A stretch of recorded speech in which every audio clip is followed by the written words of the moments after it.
አሁን የደረሰን ዜና አለ። በመላው ጎጃም ከባለፈው ማክሰኞ ጀምሮ ከአብይ አህመድ ሰራዊት ጋር ከፍተኛ ፍልሚያ እየተደረገ ነው። ደጋዳሞት፣ ፍኖተ ሰላም፣ ጎንጂ ቆለላ፣ ይልማና ዴንሳባታ፣ አቸፈር፣ ባህር ዳር፣ ቡሬ ከሰላ፣ ዳንግላ፣ አዲስ ቅዳም፣ ሜጫ፣ ገረጨጭ፣ ደብረ ወርቅ በበርካታ አካባቢዎች ውጊያዎች እየተደረጉ ነው። ዛሬም ተጠናክረው ቀጥለዋል። የአብይ አህመድ አገዛዝ የፋኖን ኃይል ጠራርጎ ማጥፋትን ተልኮና ግብ አድርጎ የከፈተውን አዲስ ዙር ጥቃት ለመመከት የተጀመረው የመልሶ ማጥቃት ዘመቻ በፋኖ በኩል ከፍተኛ ድሎችን እያስገኘ መሆኑን የአማራ ፋኖ በጎጃም ምክትል ሰብሳቢና የፖለቲካ መምሪያ ኃላፊ ፋኖ አስረስ ማረዳምጤ ለአንከር ሚዲያ ገልጿል።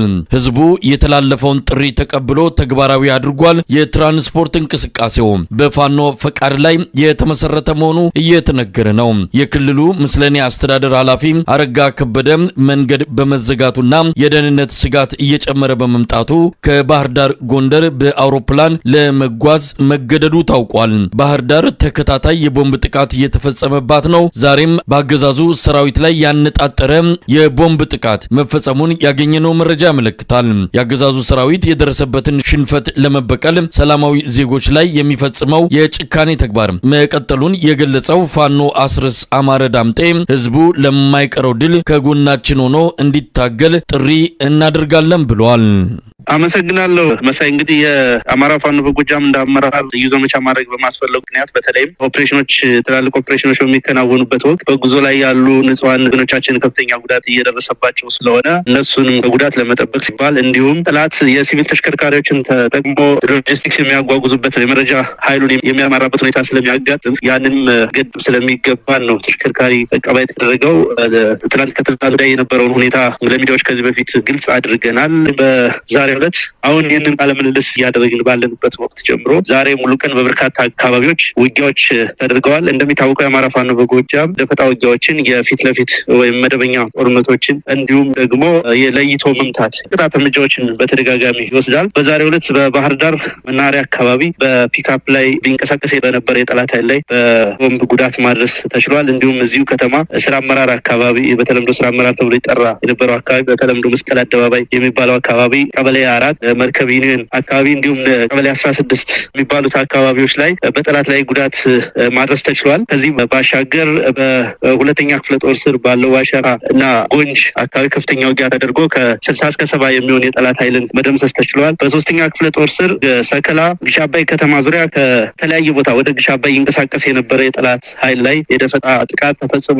አዴት ዙሪያ የእንሳባጣ እና መስታወት የሚባሉ አካባቢዎች አሳምነው ጽጌ ብርጌድ ሰራዊት የአማራ ፋኖ በጎጃም አሳምነው ጽጌ ብርጌድ ሰራዊት አባላት ከፍተኛ ጉዳት አድርሰዋል በጠላት ላይ። አሁን ይህንን ንግግር በምናደርግበት ሰዓት ዳንግላ ከተማ በአራቱም አቅጣጫ የአማራ ፋኖ በጎጃም የሰራዊት አባላት ዳንግላ ከተማ የሚገኘው የጠላት ኃይል ላይ ከፍተኛ ውጊያ በማድረግ ላይ ናቸው። ከዚህ ባሻገር በአንደኛ ክፍለ ጦር ስር ደቡብ ሜጫ ገርጨጭ አካባቢ ከጠዋቱ ጀምሮ እስካሁን ሰዓት ድረስ ውጊያ በመደረግ ላይ ነው የሚገኘው። ገርጨጭ ከተማን ለመያዝ የተንቀሳቀሰው የጠላት ኃይል መጀመሪያ ይዞት የመጣው ኃይል ሙሉ በሙሉ ሙትና ቁስለኛ ሆኖበት ሌላ ተቀያሪ ኃይል ይዞ መጥቶ አሁን በዚህ ሰዓትም ከፍተኛ ውጊያ እየተደረገ ነው የሚገኘው። በስድስተኛ ክፍለ ጦር ስር ያለው አማኑኤል ከተማ ዙሪያ እንዲሁ ከፍተኛ ትንቅንቅ በማድረግ ላይ ነው የሚገኘው የወገን ኃይል። በሌላ በኩል ባህር ዳር ከተማ ዙሪያው ልደታ ቀበሌ 14 ልደታ ቤተክርስቲያን፣ በማዶ ገብርኤል ቤተክርስቲያን አካባቢ ከከተማዋ ጫፍና ጫፍ ያሉ በርካታ ቤተክርስቲያናት ዙሪያ ጠላት ትላልቅ ምሽጎችን እየቆፈረ ነው የሚገኘው። በከፍተኛ ሽብር ውስጥ ነው ያለው ጠላት። ልደታ ተራራ፣ ዱዱ አካባቢ፣ ሳሊው አርካ አካባቢ፣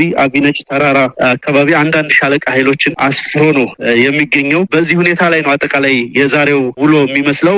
ስለዚህ ዘመቻው ልዩ ዘመቻው በታቀደለት ግብና እንቅስቃሴ መሰረት በአግባቡ እየተመራ ይገኛል ማለት ነው። ምናልባት ፋኖ አስረስ ይሄ ዘመቻ አብይ አህመድ ፋኖን አጠፋለሁ ብሎ በከፈተው ዘመቻ በመከላከል የወሰዳችሁት እርምጃ ነው ወይስ እናንተ በቅድና በራሳችሁ ጊዜ ወደ ማጥቃት ሄዳችሁ እያደረጋችሁት ያለው ዘመቻ ነው? እንደሚታወቀው የወገን ኃይል መሳሪያ የሚያገኘው ጠላት በሚያደርገው እንቅስቃሴ መሰረት ነው። የሚኖረን የመሳሪያ አቅም የሚወሰነው ጠላት ወደ ቀጠናችን በሚልከው መሳሪያ መጠን ነው። ጠላት በራሱ መንገድ ያቀደ የታቀደው እንቅስቃሴ አለ። እኛ ደግሞ በራሳችን ከክረምቱ ጋር ተያይዞ በራሳችን እቅድ ዝግጅት ስናደርግባቸው የቆየነው ኦፕሬሽኖች አሉ። ሁለቱም በመገጣጠሙ ምክንያት ነው። በአንድ በኩል የጠላትን እንቅስቃሴ ማክሸፍ ነው፣ በሌላ በኩል ደግሞ ይህንን አጋጣሚ ተጠቅመን የወገንን የወታደራዊ ጉልበትና ኃይል ማጎልበትን ታሳቢ ያደረገ ነው እንቅስቃሴው እየተደረገ ያለው። ሌላው ምናልባት ፋኖ አስረስ እንደው አጠቃላይ በአገዛዙ ላይ እየደረሰ ያለውን ኪሳራ ከወታደራዊ አንጻር ስታዩት ምን ይመስላል? እንግዲህ በየጊዜው ሰራዊት አዳዲስ እየተመለመለ ይገባል። እስካሁን የምንሰማው ድል የለም። ምናልባት እነሱ የተወሰኑ ነገሮችን ሊገልጹ ይችላሉ። ግን ኪሳራው እንዴት ትገልጹታላችሁ? በአገዛዙ ላይ እየደረሰ ያለው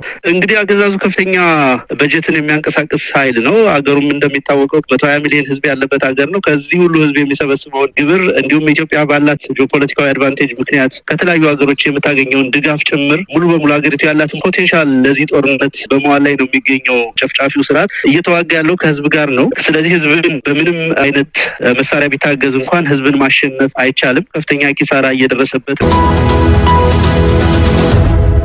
አብይ አህመድ የጦር ሹማምንቶቹ ቦላሌ እናስወልቃለን፣ ቀበቶ እናስፈታለን ብለው የገቡበት የአማራ ክልል ጦርነት በግርድፍ መረጃዎች እንደተረጋገጠው አብይ አህመድ በትንሹ 100,000 ሰራዊቱ ከጥቅም ውጪ ሆኖበታል።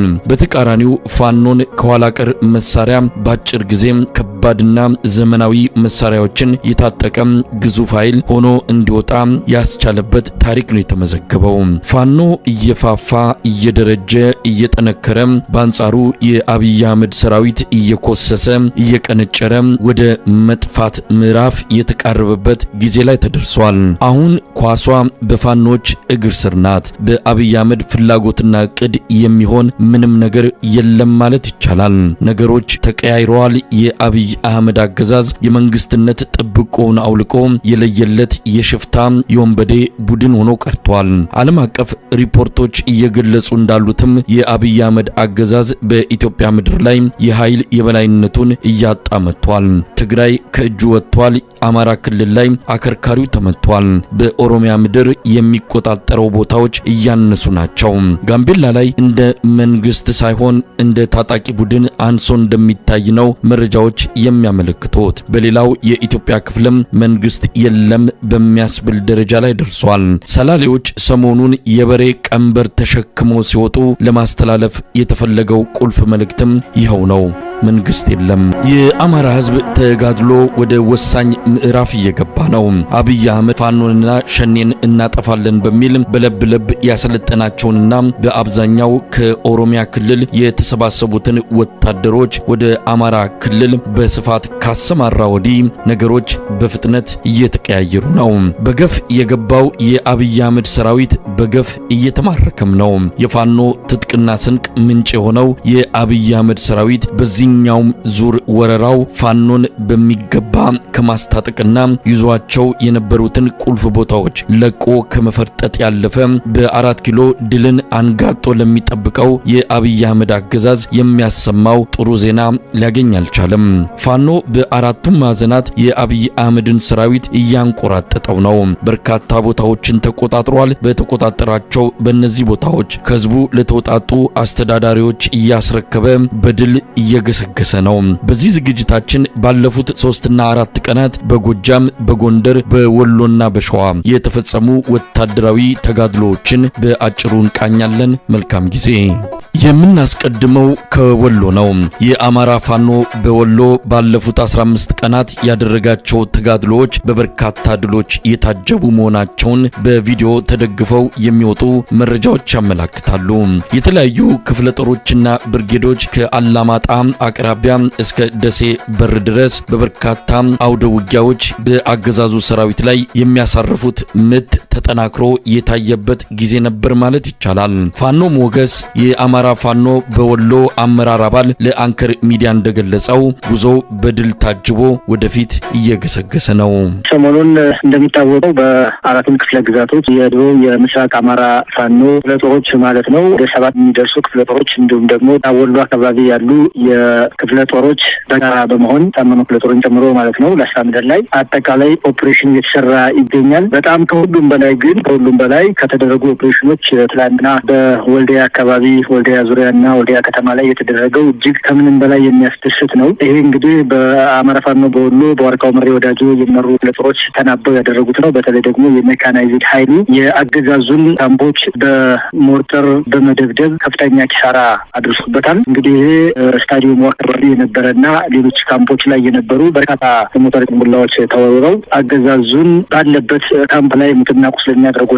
ሎጂስቲኮችን ማቃጠል ተችሏል። ከሱ በተጨማሪ እዚሁ በራበሮች መውጫዎቹ ላይና ውስጥ ላይም እንዲሁ የቦምብ ጥቃት ደርሷል። በዚህም አገዛዙ ላይ ማስተላለፊያና ፖሊሶች ላይ ጥቃት ደርሷል። እንግዲህ ዛሬም እንደዚሁ ውሎ ቀጥሏል። አጠቃላይ ከአለማጣ ጀምሮ እስከ ወልዲያ አካባቢ በጠቅላላ ኦፕሬሽን እየተሰራ መንገዶች ላይ ደፈጣ እየተያዘ አገዛዙ ላይ ከፍተኛ ምት እያሳረፉ ነው የሚገኙት። እንዲሁም ከወልዲያ እስከ ደሴ በተመሳሳይ እንዲሁም ደግሞ በምዕራብ ወሎ ወረዳዎች ማለት ነው። እነዚህ አካባቢዎች ላይ መንገዶች ዝግ ስለሆኑ እንግዲህ እንደሚታወቀው ህዝቡ አይንቀሳቀስም፣ ትራንስፖርት የለም። ስለዚህ ሊጓዝ የሚችለው የአገዛዙ ሰራዊት ነው ከአንድ ቦታ ወደ አንድ ቦታ። በእርግጥ እሱም በፍርሃት አብዛኛውን እጣብ አድርጎ ነው ያለው። ምሽጉ ላይ ነው ያለው። ምሽጉ ውስጥ እየገባ ነው የአማራ ፋኖ በወሎ ሰራዊት እያጠቃ ያለው። እንደ ጥቅል ግን የሚንቀሳቀስ ኃይል የወሎ ቀጠና ላይ ምት እየደረሰበት ይገኛል። አሁን ከማውራታችን በፊት ደግሞ እንዲሁ ላሊበላ ዙሪያ በላሊበላና በጋሸና መካከል የደፈጣ ጥቃት ተፈጽሟል። የአማራ ፋኖ በወሎ ላስታ ሳመነው ኮር አንዷ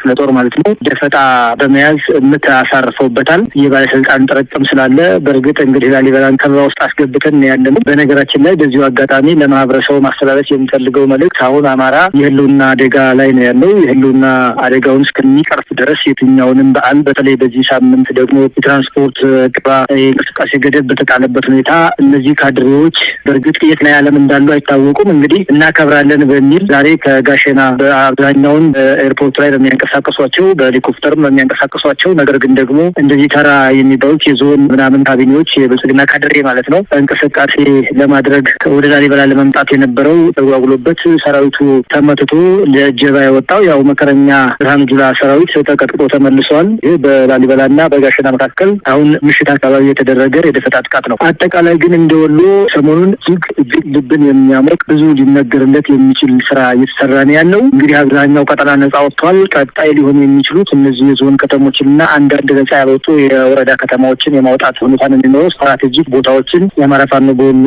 ሁሉም ክፍለ ጦሮች ስትራቴጂክ ቦታዎችን፣ ተራራዎችን እንዲሁም ደግሞ አውራ ጎዳናዎችን እና እነዚህም በመያዝ ከተሞችን ደግሞ አብዛኛውን ከተሞች ቀለበት ውስጥ አስገብተን ጥቃት ከተማ ውስጥ ለመክፈት ፍሽካ እየጠበቅን ያለ ነው። እንግዲህ እንዳጠቃላይ እንደወሎ ከብዙ በጥቂቱ እንግዲህ ባህር ላይ በጭልፋ እንደ መጭረት ያህል ነው። ይህንን ብል በዚህ ልክ ለመግለጽ ይህ ነው ያለው ሁኔታ። ፋኖ ሞገስ እንግዲህ በጣም መጠነ ሰፊ ነው። ብዙ ቦታዎችን ያካለለ በየዕለቱ የሚካሄድ ትግል ነው፣ ተጋድሎ ነውና ከኪሳራ አንጻር አገዛዙ ላይ ከወትሮ ከሚደርስበት ኪሳራ አንጻር በሰራዊቱ ላይ በምርኮም ይሁን በሙት ቁስለኛ እንደዚሁም በመሳሪያ ይህን እንዴት መግለጽ ይቻላል?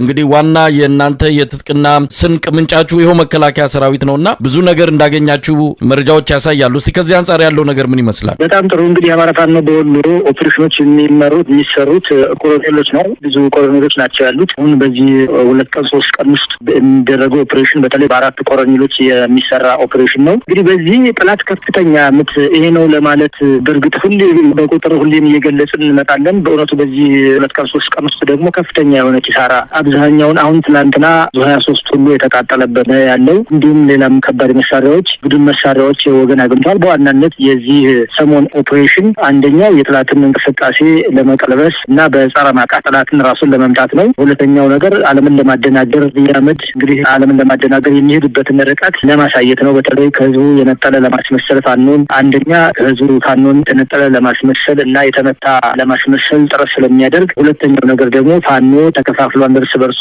የተናበበ ነገር የላቸውም እያለ ፕሮፓጋንዳ ስለሚሰራ ለህዝባችንም ለዓለም አቀፉ ማህበረሰብም እንዲሁም ለሁሉም ኢትዮጵያውያን በየትኛው ሁኔታ ልዩነት እንደሌለ፣ በዓላማ ልዩነት እንደሌለ፣ በአማራ ህዝብ የህልውና ጉዳይ ላይ ልዩነት እንደሌለ መናበቦች እንዳሉ ይህን ሰሞን ያየንበት ሁኔታ ነው ያለው እና እንደ አጠቃላይ እንደ አማራ ፋኖ በወሎ እንግዲህ እስካሁን ገና ኦፕሬሽኖች እየተሰሩ ነው ያሉት። ውጊያዎች ስቲል እንደቀጠሉ ናቸው በተለያየ የወሎ ምድር። በአጠቃላይ እንግዲህ ከኦፕሬሽኑ እንግዲህ ጦር መሪዎች ናቸው የሚያውቁት መቼ ሊያበቃ እንደሚችል ዘመቻው ግቡ የዚህ ሰሞን ጦርነት ምን ላይ ሊሆን እንደሚችል እነሱ ናቸው የሚያውቁት። ምክንያቱም በደንብ ስትራቴጂክ የሆነ ጦርነት ስለሆነ እየተደረገ ያለው ትርፉንም ኪሳራውንም አጠቃላይ ሰሞኑ ዘመቻ ከተጠናቀቀ በኋላ ከየአካባቢው መረጃዎችን ሰባስበን በቁጥር የምንገልጽ ነው የሚሆነው። አገዛዙ ላይ በሙትና በቁስለኛ የደረሰውን እንዲሁም ደግሞ በመሳሪያ መሳሪያ እና በሰዓት በአጠቃላይ የደረሰበትን ኪሳራ ሲቀጥል ነጻ የወጡ አካባቢዎችንም እንዲሁ ዝም ብለን ሳይሆን በቪዲዮ የተደገፉ መረጃዎችን ምክንያቱም ህዝባችን መሬት ላይ ያለን ያቀናል፣ ግን ዓለም አቀፉ ማህበረሰብ እንዲያውቅ ምርኮኛ ሰራዊት እንደሚኖርና የብርሃኑ ጁላ ሰራዊትን እያንጋጋን የምናሳይበት ነው የሚሆነው። እንደሚታወቀው አመት ሙሉ በከፍተኛ ሁኔታ የአማራን ህዝብ እያስታጠቀ ነው የሚገኘው ብርሃኑ ጁላ። ስለዚህ የታጠቅናቸውን መሳሪያዎች ነፍስ ወከፍ መሳሪያ እስከ ቡድን እንዲሁም ተተኳሻቸውን ጨምሮ ያገኘነውን ሎጂስቲክ ሀብት በሙሉ ወደፊት የምንገልጽ ነው የሚሆነው። አጠቃላይ ግን አሁን ላይ ኦፕሬሽኖች ሲሰሩ ዘመቻዎች እየተደረጉ ወደፊት እየገሰገሰ ነው የሚገኘው የአማራ ፋኖ በወሎ ያለው እንቅስቃሴ ነው። አጠቃላይ ግን በየክፍለ ጦሩ ያሉ የተደራጁ መረጃዎችን ይዘን እንቀርባለን። ቀጥለን የምናመራው ወደ ጎንደር ነው። በጎንደር እንዳለፉት 2 ሳምንታት መጠነ ሰፊ በርካታ አካባቢዎችን የሸፈነ እንቅስቃሴ አልነበረም ማለት ይቻላል። በምዕራብ በማዕከላዊ ሰሜንና ደቡብ ጎንደር አካባቢዎች አያሌ ከተሞችና መንደሮች በፋኖ ቁጥጥር ስር ገብተዋል። ቋራ ሙሉ በሙሉ በፋኖ እጅ ገብታ ከተማዋን ከኗሪዎች የተውጣጣ አስተዳደር ተሰይሞላት የነጻነት አየር መተንፈስ ጀምራለች። በየአቅጣጫው ተመሳሳይ ከተሞችን ተቆጣጥሮ ህዝባዊ አስተዳደር መመስረት በጎንደር በስፋት እየተከናወነ ነው። በአማራ ፋኖ ጎንደር እዝ የጀነራል ኃይሌ መለስ ክፍለ ጦር ሰሞኑን ያደረጋቸውን ተጋድሎች በተመለከተ የክፍለ ጦሩ አዛዥ ሻለቃ አበበ መልኬ አጭር ማብራሪያ ሰጥቶናል። እንግዲህ በእኛ አካባቢ በአርባያ ወረዳና በጓላ ወረዳዎች ያው ሰፊ ውጊያዎች ሲካሄዱ ነው የሰነበቱት። እንደሚታወቀው ያሉን 4 ብርጌዶች በአርባያ ከትናንትና ሌሊት ጀምሮ እስከዛሬ አሁን ምሽት ድረስ የጀነራል ፈንታው ላይ ብርጌድ 2 ሻለቆች ገብተው ከተማውን ከጎንደር የበጋሻው ክፍለ ጦር ጋር በመቀናጀት ተቆጣጥረዋል። ዛሬውን ደግሞ የአማራ ፋኖ ልዩ ተወርዋሪ የመረጃ ቃይ ብርጌድ እና የኢንጂነር ቅጣው እጅጉ ቋላ ብርጌድ በመሆን ዛሬ ከጓላ ተነስቶ ወደ አርባያ ሲሄድ የነበረ 7 መኪና የሀገር አፍራሹ ሰራዊት አላ በሚባለው ቦታ ላይ ደፈጣ በመጣል ከፍተኛ ውጊያ ነው ሲካሄድ ያመሸው። በዚህም ከፍተኛ ጉዳት ደርሶበታል። ሙትና ቁስለኛ ሆኖ ሬሳውንና ቁስለኞችን በመኪና እየጫነ ሂዷል። መንገዶች ሁሉ በሙሉ ደም በደሙ ነው። ከፍተኛ ጉዳት ደርሶበታል። ያው በዚህ ሁኔታ ስንዋጋ ነው። ይህ የሀገር አፍራሹ ሰራዊት አሁንም በሁሉም የአማራ አካባቢዎች በከፍተኛ ምት እየተመ